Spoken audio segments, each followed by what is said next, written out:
मेरे सभी YouTube दर्शकों को मेरा हाथ जोड़कर नमस्कार। मैं उत्तराखंड टिहरी लोकसभा क्षेत्र से आता हूं और टिहरी लोकसभा क्षेत्र में मैं पिछले 5 साल भी पहले भी मैंने कई दौरा किए थे, कई लोगों की रिहाई ली थी और इस बार भी खुद भी गया हूँ। फ़ोन कर के भी पूछा कि भाई आप लोगों को कैसा लगा, क्या लगा, कैसे हमारे प्रधानमंत्री जी हैं, हमारे पुष्कर धामी जी हैं। तो लोगों में थोड़ी सी नाराज़गी है, पिछले साल भी थी लेकिन लोगों ने दूर कर दिया कि महारानी जो हमारे सांसद हैं वो हमारे बीच में नहीं रहते हैं और हम उनसे मिल भी नहीं सकते हैं, तो हमें अपनी समस्याओं लेके किसके पास जाएं। तो फिर भी लोगों को मैंने पूछा कि भाई आप अपनी समस्याएं हमारे पुष्कर सिंह धामी जी हैं, आपके विधायक हैं, विधायक मुख्यमंत्री तक ले जाएंगे, वो सांसद तक ले जाएंगे। तो लोगों की ये राय थी। लोगों ने कहा कि कोई नहीं, हमारे सामने जो चेहरा है वो प्रधानमंत्री मोदी जी का है और हमारे मुख्यमंत्री जी पुष्कर सिंह धामी जी का है, जो युवा नेता हैं, वो ईमानदार हैं और एक कर्मठशील मुख्यमंत्री हैं उत्तराखंड के। तो हम उनको देख के वोट करेंगे, सांसद कोई नहीं है। हमें जो भी मांग है, जो भी हमारे मांग है और जो भी हमें अपने क्षेत्र को डेवलपमेंट करना है, रोड है, सड़कें हैं, स्कूल है, बेरोज़गारी है से लेकर हम सरकार से मांग करेंगे, सरकार दिल्ली तक मांग पहुंचाएगी। तो लोगों का अभी भी यही मत है। 20-30% लोग होते हैं जो कहते हैं कि जी नहीं, हमारा बीच में नहीं है तो हम नहीं देंगे, तो अलग बात है। लेकिन सबकी चाहत, उत्तराखंड में सबकी चाहत जो है मोदी जी हैं और हमारे धामी साहब हैं।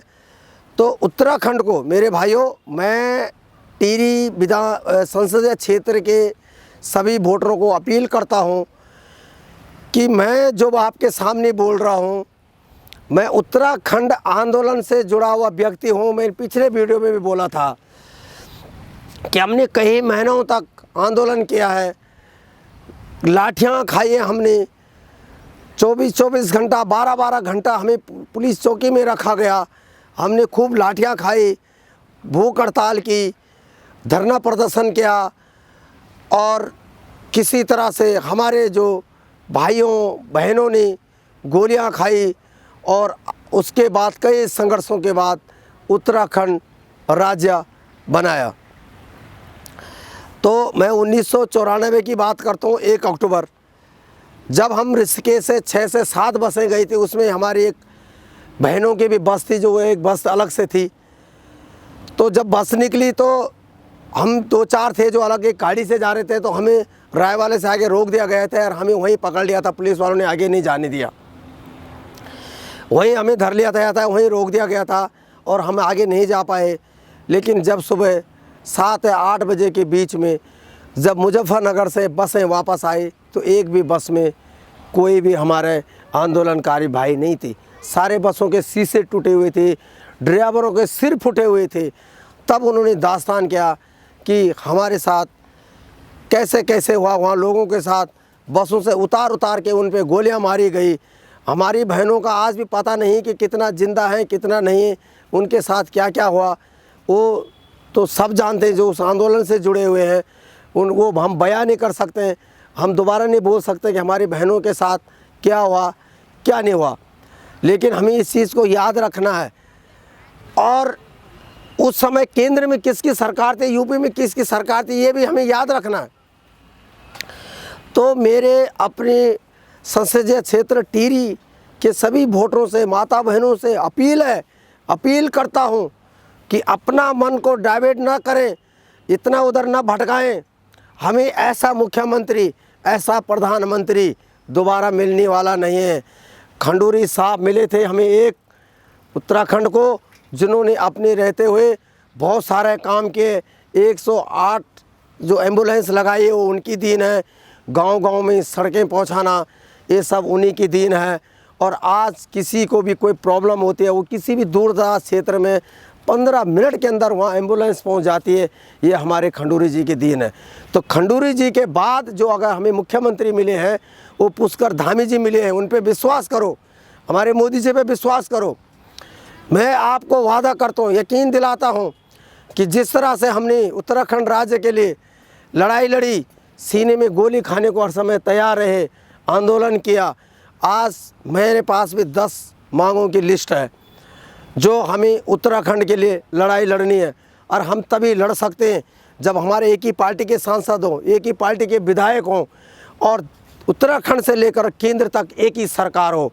हमने अपने मन को इधर उधर नहीं भटकाना, हमने मोदी जी के साथ ही जाना है और उनको दोबारा लाना है। मैं आपको यकीन दिला रहा हूँ कि आप जहाँ बुलाएंगे, जहाँ बुलाओगे मैं वहीं आऊँगा। मैं आपको कह रहा हूँ कि हमने अभी उत्तराखंड में भू कानून पे लड़ाई लड़नी है। हमने अभी उत्तराखंड में जो हमारे बेरोजगार भाई हैं, नए रोजगार के साधन ढूंढने हैं। हमने उत्तराखंड के लिए जैसे नई university, medical college, IT college, इस तरह की मांग रखनी है। पलायन रोकने की प्रक्रिया करनी है कि भाई कैसे पलायन रोका जाए उत्तराखंड का। लेकिन ये सब तब होगा जब हम में एकता होगी, जब हम एक होंगे। अगर हम बिखर गए, कोई उस पार्टी में चले गए, कुछ इस पार्टी में चले गए, कुछ इस पार्टी में चले गए, तो हम अपना क्षेत्र का विकास नहीं कर सकते हैं। अपना क्षेत्र का विकास करने के लिए एकता, एक संगठन होना बहुत ज़रूरी है। और याद रखना, जिस पार्टी ने उत्तराखंड की देवभूमि को अग्नि भूमि में तब्दील किया, वो हमारे उत्तराखंड में हम दोबारा उसको नहीं लाएंगे। मेरे भाइयों, आप सब जानते हैं कि उत्तराखंड को देवभूमि को अग्नि भूमि बनाने में किसका हाथ है और किसने बनाया और किस तरह बनाया। और मैं आपको यकीन दिलाता हूँ कि उत्तराखंड की जो मांगे हैं, जो लड़ाई है, उसके लिए हम अभी लड़ेंगे। मैं आपको कहता हूँ कि आप मेरे से या मेरे चैनल से ज़्यादा जुड़ें। जिस दिन लाखों उत्तराखंड के भाई मेरे से जुड़ेंगे, जिस दिन वो मेरी बातों पे यकीन करेंगे, मैं फिर से अपना घर बार सब कुछ छोड़ दूंगा, लेकिन उत्तराखंड के लिए लड़ाई जारी रखूंगा।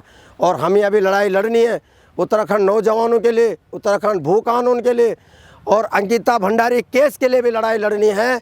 लेकिन ये हम लड़ाई तभी लड़ेंगे जब हम में एकता होगी।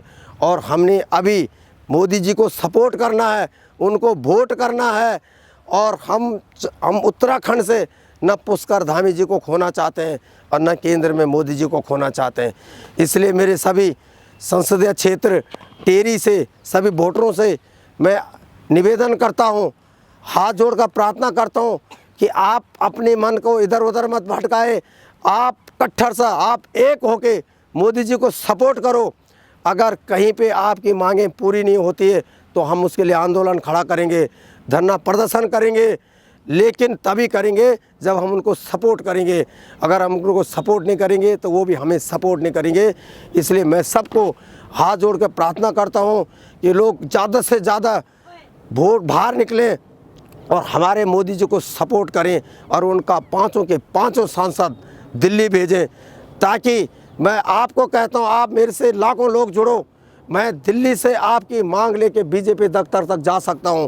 जब हम उत्तराखंड के लिए, राज्य के लिए अपने सीने में गोली खाने के लिए तैयार बैठे थे, हमने लड़ाई लड़ी थी, मैं घर का अकेला भाई था, फिर भी मैंने ये नहीं सोचा कि मैं अगर मारा जाऊं तो मेरा घर का क्या होगा। नहीं, जिन्होंने इस देश को आज़ादी दिया वो भी घर के अकेले ही थे। और उत्तराखंड के ऐसे ऐसे नौजवान थे जिन्होंने उत्तराखंड राज्य के लिए अपने सीने में गोलियां खाई, वो भी घर के अकेले थे। लेकिन हम सबसे पहले उनको प्रणाम करते हैं जिन्होंने कुर्बानियां दी उत्तराखंड राज्य के लिए। और आज हम उत्तराखंड राज्य का विकास के वजह आपस में बढ़ रहे हैं। कोई इधर जा रहा, कोई उधर जा रहा, कोई उधर जा रहा। ऐसा ही नहीं होगा। अगर उत्तराखंड का संपूर्ण विकास करना है, उत्तराखंड राज्य में तुमने रोजगार लाना है, तो उसके लिए तुम एक होना पड़ेगा। और मैं सभी को हाथ जोड़कर प्रणाम करता हूं कि आप ज़्यादा से ज़्यादा वोट करने को निकले और मोदी जी को सपोर्ट करें। और जो भी आपकी मांगे हैं, जो भी उत्तराखंड की मांगे हैं, वो हम पूरा करवाएंगे और उनसे ही करवाएंगे। मैं आप लोगों को बहुत बहुत धन्यवाद देता हूं, आपको प्रणाम करता हूं कि आप मेरी बातों में यकीन करो। हमने जिस तरह उत्तराखंड राज्य के लिए लड़ाई लड़ी, वैसे हम आज उत्तराखंड विकास के लिए भी लड़ाई लड़ेंगे। जय उत्तराखंड, जय बद्री विशाल।